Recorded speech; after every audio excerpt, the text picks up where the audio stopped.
Here we go. Thanks. Okay. So I just had this idea, and I've been thinking about it like since last spring. There's so many people, yourself included, that, I see them, posting little things or, saying little things or even just watching them live their lives. That's just so inspiring to me. And so I thought, it might be kind of fun to just interview some of these people, just talk to them. I've never met you in person. This is the first time I've ever like heard your voice or spoken to you in any way. But for some reason, it was just didn't we message about corgis though? we've messaged a few times. Yeah, we probably You messaged raised about the corgis. I Yeah. raised the corgis. Yeah, And I do yeah. the cowboy corgis. Right. Okay. Yeah. So I'm sure we messaged about that.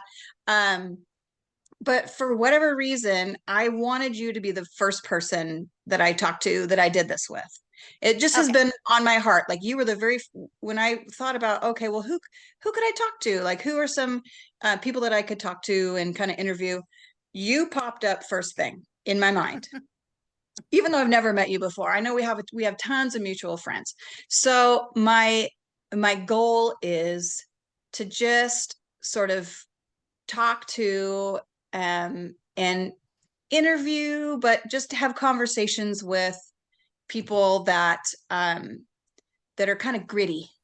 And I don't even have a name for this, but I'm thinking I just want to talk to like gritty women because so there's so many of us, especially horsewomen, agricultural women, and there's plenty of women that are real gritty that aren't country gals like us.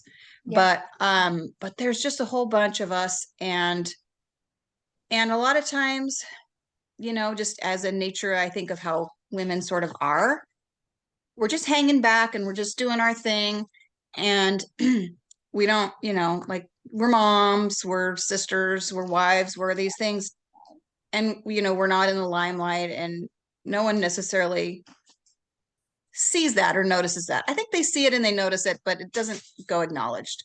So I'm trying to at least acknowledge that. So start out by saying, are you trying to put it in a book or just share what you've learned? Or I actually think right now all I would like to do is just share it with people in like a podcast sort of format. Oh, sure. That would be good. Not to interrupt you. So I've done a few interviews for some websites, obviously Seattle Cancer Care Alliance. And my doctors asked me if I would speak at some of the convention things.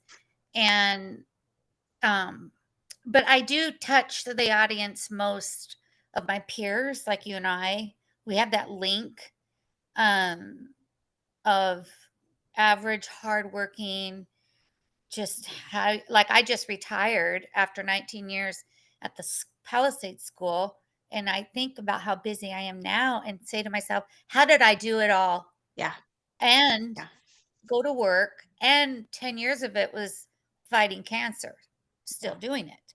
Yeah. And you just find yourself going, well, you know what? You just do what you got to do. You just get up every morning and plunge through it. Some mornings are easier than others, but going to work every day.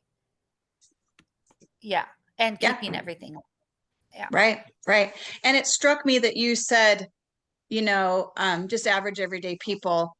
And, that's true. We're not movie stars. We're not, we're not politicians. We're not doing all that stuff.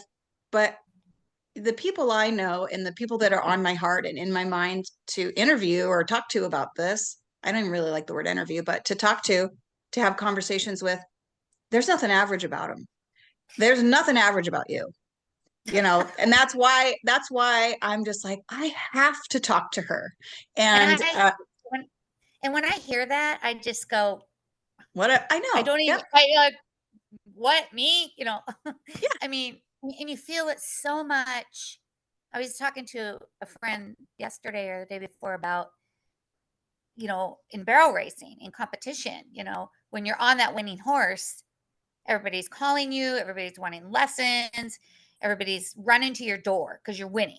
Right. And then you start all over And those same people that were calling you, you can be ordering a hamburger with them at the same time, and they don't even acknowledge you.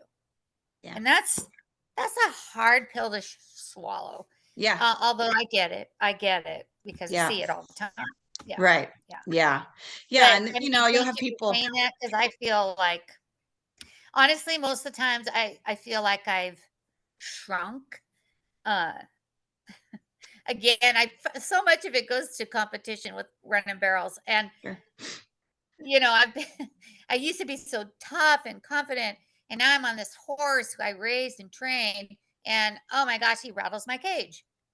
And I mean, I flew off of him the first of the year on the third barrel, not even unexpected it. And so my confidence drizzled on down. And then, as women, everything changes, your Right. features. And, Yep. yeah. The jeans are tighter. The jeans are tighter. The donut hits different. The We donut got to have hangs them. in.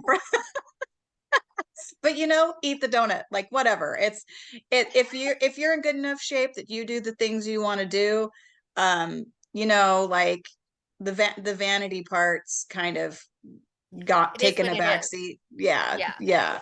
But I know. yeah, I I mean, totally I'm going to be 60 in less than well, I'll be 58 in January. yeah.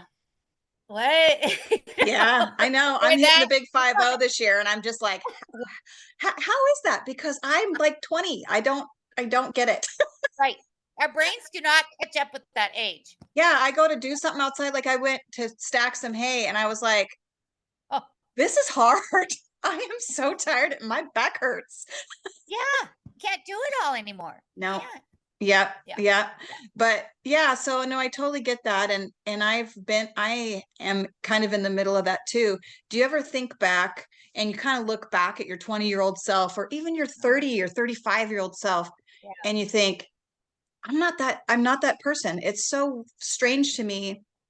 There are several periods in my life when I look back and I go, that just does it's weird that was me.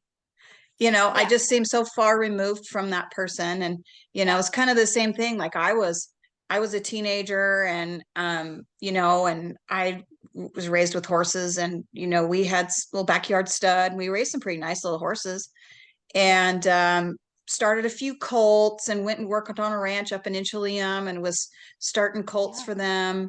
And, Wow. just, had no clue what I was doing. Not a Right. clue in the world Right. what I was doing, Right. but I had enough probably of a sense and a feel for horses that I could get them saddled and get them rode without them Get them just sacked being out. Yeah. too ridiculous, Right. but Right. it was just a handful. It's not like I'm some colt starter or anything, but I was on my way. And then, life just takes you in a different direction. And I look back at that kid that was jumping on colts and Yeah. and riding barrel horses and training barrel horses, and people were sending me their horses, and Yeah. it was like, who is that person? And then I Yeah. get that confidence thing 1,000%. I wasn't in horses for a number of years, almost 20 years I wasn't in horses, and then I think, Mm, oh well, let's get back into it. mm, and mm. um and so, yeah, it's been really I strange. So you're real inspiring to me in that way because you talk about that. You say, Yeah. oh, my confidence. And, oh, you can admit, hey, I fell off this horse. I did too. I bought a barrel horse. I fell off him. First thing, fell right off. And I was like, what is going on here? How did that even happen? I was just like, boop. Oh Yeah. yeah. Oh yeah. Well, and I've been it's like I went from a 1D top horse to um, you know, finding out his career had ended because of navicular, finding out, and then my mother passed away, and then I got cancer, and then the horse I was on, that I raised out of a good mare I won a lot on, he kind of brought me back and kept me in the game of barrel racing. Um, but he was a cow horse because we raised the cow horses, and I went from a horse that ran through my hands, it ran 80 miles an hour, to a horse that I even picked him up with putting the brakes on. And I was always in the 4 and the 5D and couldn't crack it and with him. And I just remember there was a day I was riding back from out practicing, and I remember saying to God, I am not ready to settle for the 4 and 5D. I don't care what my circumstances is. I don't want to be there. I mean, I don't even have to be in the 1D, but I want to be in the 2D. And then this horse fell in my lap. That was Banjo, the sorrel horse. And he was so fast, turned so fast. I couldn't keep barrels up on him. I didn't train him. You know, it was hard to ride behind the guy that had him. And, but he chipped away that, yeah, I can ride a tough horse again. And in the meantime, I had all these breedings to Judge Cash out of that good horse, his sister. I ended up doing some research and found his name was, I called him Ernie, and his sister, Butch and Mary Knowles, owned. And I called him up, what are you doing with her? Blah, blah, blah. Well, they were breeding her to Frenchman's Falcon, which they own. And long story short, they sold her to me as a broodmare, and I have 2 judges out of her and a KG due for fame. Oh, cool. So, so I've got some great stock with great potential, like Yeah. the big gray spur. I think he's just, he's waiting for me, Yeah.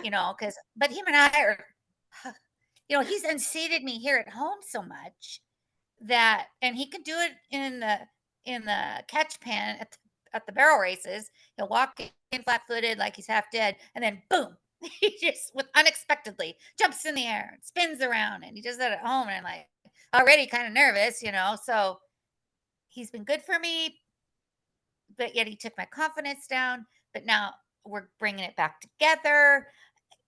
It's just, but I always go to this.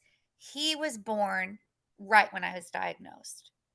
And I remember calling Scotty on the phone, and she was like, "Oh, Maria, I never would have expected you would get cancer." And I go, "Well," and I was looking at the colt, and I said, "Well, Scotty, I just got my message from God. I'm going to live." And so it's been 10 years of, will I ever ride him? Will I ever compete on him? And I'm doing it. So, yeah, that's my I driving force. I just think it's so remarkable that you have just rested on that word, or on you got that Concept. message, and you Yeah. really, that's your backstop. It's not Yeah. to say, and I love how you're so authentic about it. I love how you're so authentic about, oh, I've had my doubts. Oh, I've had my, my like, are you Days. sure about this? But Yeah. you just always come back to, and you said it, I always come back to this. That's that day he was born, you got that message that, that this is what you're going to do, and Yes. you two are in that together. And it's just so neat to me to hear someone just be real human about that. You have the doubts, you have that, but then you have that backstop always, like, oh, Yeah. that's my message, that's the message I got, and you haven't forgotten it. To me, that's really remarkable. um It's it's one of the hardest things. But my dad always said, you know, he just said these words over and over, because I'd be like, "Gosh, Dad, I don't, I feel this, I don't feel that." And he'd always just say, "You're human. You're only human." And so when I'm in my dark days, can't get out of bed, can't go ride, y- you I mean, really dark days when you're feeling the effects of treatment, or you got a bad scan report again, and 1 minute you're healing and everything looks great, and then a few months later, what? You're telling me it's where? And going through those times, and not trying to give up, but I'll find myself going, this just can't be the end of my story, because I heard God say to me one day as I finally was able to walk and breathe, because I couldn't breathe. I had 4 liters of fluid around my lung. I was so sick. Yeah, and I didn't even know what was real. I had an indication maybe it was cancer, but I wasn't really diagnosed yet. And I was so afraid of cancer because of watching my mom go through it. Um, but when I finally was able to go walking, because that's my therapy and that's just what keeps me alive. I remember I looked up and I just said, God, I want to live. And, people say, oh, I've heard God speak. I've heard God speak. Yeah, I do too spiritually, but I've never heard his voice. And I heard his voice that day say, okay. And I hang on to that because I believe that he created us out of love and prosperity and beauty. And when it's like if we made a doll and her arm broke off, we would want to fix it and get it back to the way we made her. I feel like God looks at us that way. Because I had to do some work on that. I figured, oh my gosh, I'm being punished. All the things I've done, I'm just being so punished. And I would look up and go, my gosh, I lost this good horse. I lost my mom. I lost my dad. I could never have a baby. Now cancer. Why? And I ended up having to change my whole outlook and just say, you know what? God didn't give me cancer. Life did. God's taken it away. I mean, I don't know any other way to look at it. Because if I look at it as punishment, I'll think I deserved it. And then all that guilt will come in from things I've done in my past I'm not proud of, which aren't as bad as what some people have done. Right. That's a whole different podcast, Maria. You're not kidding. We don't have the time for this. We'll have to do several chapters. At least for my part, anyway. Yeah, mine too. I know. So I'm starting to come around the bend. Of course, I'm feeling really good right now. I just had 3 weeks of radiation and I can see on my breast it's working. And so that's really uplifting for me to finally, I want to kick it. There's so many women with there's so many different types of breast cancer I never knew. But there's so many women also with my type that are living 20, 30 years without chemo. And my doctors and I are shooting for that. Yeah, good. Well, I'm glad to hear that report. I know that we were sort of waiting to do this till you got back home. Yeah. And then like you said, we're just kind of trying to go back and forth between your schedule and my schedule and all that to get this kind of finally done. But I was so excited. And I don't even have so I said, I don't really want to call it an interview because I have no questions that I wanted to ask you. Right. But I sort of felt like I know when we start to chat, because I know myself. Yeah. And I feel like you're probably the same way. We just, start chit chatting and then just whatever comes out. So yeah. And it's funny because I've had my own, I've had it. I think it's a God thing that we're talking right now and that you were the first person that I wanted to talk to about this. Yeah. I don't feel like that was my idea. And I'm not a super religious person. I mean, I used to go to church every Sunday. I was real involved in the church and volunteered a lot and did a lot with the women's ministry and all that. And I just had my own things kind of happened and my own headspace sort of happened. And I just didn't feel like that was a comfortable place for me anymore. And so it's kind of, neat to have these conversations and hear these things and just know that, he's still sort of here with me, just kind of waiting patiently for Absolutely. Like you said, you just went through this big thing like, oh, this is a punishment for me. This is, and you had to work through all that stuff. And yeah, so, and I like that he's a big enough God that he can just go, okay. Yeah. You work through what you got to work through. But Maria, here's your message. Yeah. Here's what you can rest on. And I love that.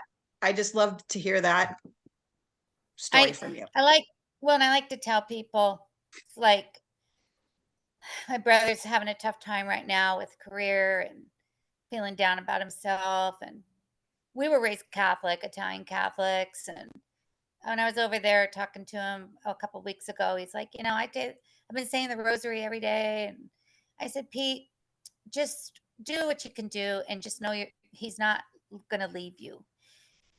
no matter what, know that God is there helping you through. You're not alone. Even though you feel it, you feel like a failure, you feel like, how could God even, there's so much worse going on. How could he even have time for me? I just said, just give it to him and walk away. That's the best advice I can give anybody, but it takes time. Yeah. It doesn't happen in a year, 2, 3, sometimes 4 years. I mean, Yeah. I'm 10 years into living with cancer, and I'm just now and preparing myself for the days that are low, but I'm just now I don't think about it 24/7, or I just know that no matter how bad it gets, I'm not by myself Yeah. in Yeah. in my spirit, you know? Love that. And I always tell people, I'm not going to preach my religion to anybody. I mean, I haven't been to church in a while, because a long time, unfortunately, because they move the priests out, they take them out, and I was in love with the last priest I had. He talked to me. He's just great man. And next thing I knew, I was going to church for him. Next thing I knew, they moved him to Yakima. So I know it shouldn't matter, Yeah. but I don't know where I was going with that, but what I wanted to say was my relationship with God is my personal relationship with him, and I really believe that everybody has to develop that on their own. Yeah. Yeah. You know, Yeah. you I really, really and it's through appreciate life, that. yeah, and it's through life experiences, I Sure. think, and it's Yeah. through what you choose to use to cope. Yeah. But I can't tell somebody what God is to them. Heck no, Yeah. that's their life so. Yeah. I'm not really that get up on the mountain and preach and tell you have to, because I Uh-oh, we froze. think I was raised with that, and that's a part. You just don't do this and you don't do that, because if you do, you're going straight to hell. Yeah. We're on the Yeah. same boat. Well, yeah, I joke around about how, But well, I'm on the I Hell just choose. I Express. just I'm just put me Somebody on the said, express what train did, and just take me right there. what did they say? There's a highway to hell and a stairway to heaven. Yeah, I I just guess. think, But yeah. but And no, I just like, think that. Go ahead. Yeah. no, I just gonna say, that's really not what my intention really even is for this, what we're doing here, Sure. or, what I'm going to Sure. even talk to other people about. Yeah. But, Yeah. I love that that's just kind of where it went with us. And, Yeah. like I Yeah. felt like that was a necessary conversation that I just kind of was meant to have with you. Well, And, and I hope and that, I, and even though you're doing this and taking the lead on this, everybody you talk to is going to open doors up in your heart and your mind. exactly. Yep. Yeah, and growth. Yeah. So Yep. I think that's great. I think it's Yeah. great. And I also like that in this conversation, you're not, how do I say it? You're the gritty person. Your life experiences have made you who you are. Yeah. But like, you're not like toot toot, look at me, look how great I am. You're really just, you just kind of naturally have this work ethic that you have about you. And, your outlook is always so great that I appreciate it. But also at the same time, like I said before, that I really appreciate that you are real about it too. Um, there's not a phoniness there. When you're feeling, yeah, I have low days. There's days I can't get out of bed. There's days, you feel awful. You feel like you can't breathe. You can't, um, You're right. and, you know, And I so think we all have those days, yeah, just in different ways. And yeah, like, again, like my dad said, it's just really all about being human. I yeah, mean, we're emotional, and yeah, um, I feel bad for people that we fight our own thoughts in our brains. And I've been working with, I really believe also in the Reiki and the energy work. And I've been working with a practitioner I just found, through a really good friend of mine.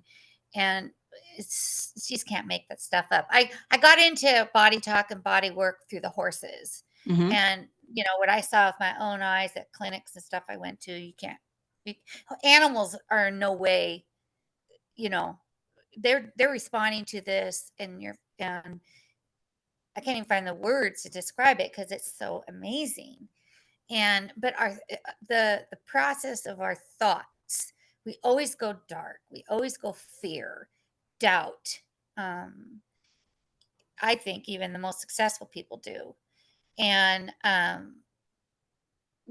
that's what we need to fight, because if we can just hold on to the positive, how powerful that is, because I feel bad for people who don't understand that or don't know how to do that, Yeah. because they hold on to that darkness, and it's written all over them. They're just chasing their own tails, you Yeah. know. So yeah, if I can share my experiences that might, and I don't do it to, I mean, people all the time message me and stuff and say, "Oh, you're so inspirational." And I honestly just shake my head. I just so what can be inspirational about someone who's got cancer, you know? But if someone gets that from knowing me, then okay, then I accept this road, you Yeah. know. Yeah. And I remember when you said that. I remember when I was winning, and in my eyes, winning big. Uh, I was more humble to people in the 4 or 5D, or scared, or just learning. I would go to them and support them. I didn't even know them, because I remember a time or two, especially when I was pro rodeoing, some top girls saying nice job, or actually taking the time to come over and ask me. Christy Peterson down in Utah. My horse went completely to the buck and shoots, ran all over the arena. I was devastated. And I was walking back to the trailer. My hauling partner at the time was gloating, and 12 hours from home. And I was walking back to the trailer with my head down in the ground. And this gal walks up by me. She's leading her horse, and she's like, "Are you okay? I saw what happened." And it was Christy Peterson on Bozo. And I just know how much that meant to me.